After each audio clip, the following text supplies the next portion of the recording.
आज हम देखेंगे कि अमूल मलाई पनीर फेक है कि नहीं। तो सबसे पहले मैंने थोड़ा सा पनीर इधर चॉप करके रेडी कर लिया है। अब मुझे आयोडीन और एक ड्रॉपर चाहिए होगा।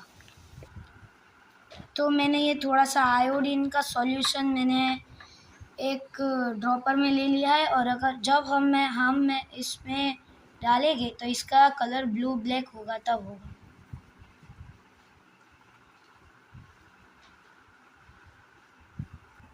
तो कुछ देर बाद रखने में मेरा पनीर का कलर चेंज नहीं हुआ, तो इसका मतलब है कि अमूल का मलाई पनीर सच है।